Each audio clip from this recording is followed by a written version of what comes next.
Funky movie review. కథ: విశ్వక్ సేన్ పోషించిన కోమల్ ఓ upcoming film director. తన డెబ్యూ మూవీ ఫంకీ కోసం తక్కువ బడ్జెట్ చెప్పి భారీగా ఖర్చు పెంచేస్తాడు.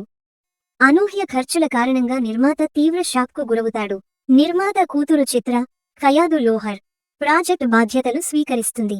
మిగిలిన సినిమా కేవలం ₹1 కోటి పూర్తి చేస్తానని కోమల్ హామీ ఇస్తాడు. బడ్జెట్ కంట్రోల్, షూటింగ్ ఒత్తిడి, వ్యక్తిగత ఈగో ఇవన్నీ కథలో ప్రధాన అంశాలు. కోమల్, చిత్ర మధ్య వాదనలు, అపార్థాలు, ప్రేమ భావనలు కథను ఆసక్తికరంగా మలుస్తాయి. చివరికి ఫంకీ సినిమా ఫలితం ఏమైంది?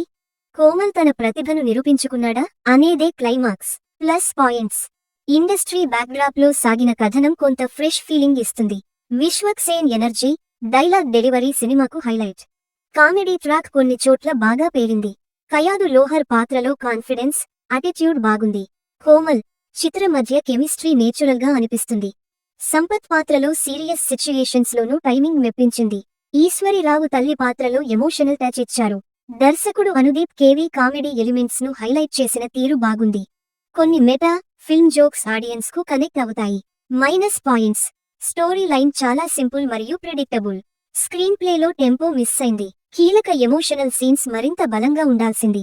హీరో, హీరోయిన్ మధ్య సంఘర్షణను మరింత డెప్త్తో చూపించవచ్చు. కొన్ని సన్నివేశాలు సాగతీతగా అనిపిస్తాయి. క్లైమాక్స్ ముందు వచ్చే డ్రామా అంతగా ఇంపాక్ట్ ఇవ్వలేదు. సపోర్టింగ్ క్యారెక్టర్స్ ను పూర్తి స్థాయిలో ఉపయోగించుకోలేకపోయారు. సాంకేతిక విభాగం: దర్శకుడిగా అనుదీప్ కేవీ టేకింగ్ ఓకే అయినా కథన బలం తక్కువగా ఉంది. బీన్స్ సిసిరోలియో అందించిన పాటలు సిచ్యుయేషన్కు సరిపోయాయి. బ్యాక్ గ్రౌండ్ స్కోర్ కొన్ని సీన్స్ కు ఎనర్జీ ఇచ్చింది. సినిమాటోగ్రఫీని సురేష్ సారంగం కలర్ఫుల్ గా, స్టైలిష్ గా చూపించారు. ఎడిటర్ నవీన్ నూలి మరికొన్ని సీన్స్ ను ట్రిమ్ చేసి ఉండాల్సింది.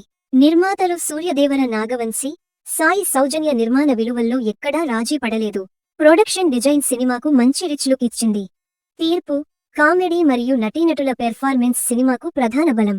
బలహీనమైన కథనం, predictable screen play minus. Entertainment కోసం ఒకసారి చూడదగిన సగటు కామెడీ డ్రామా.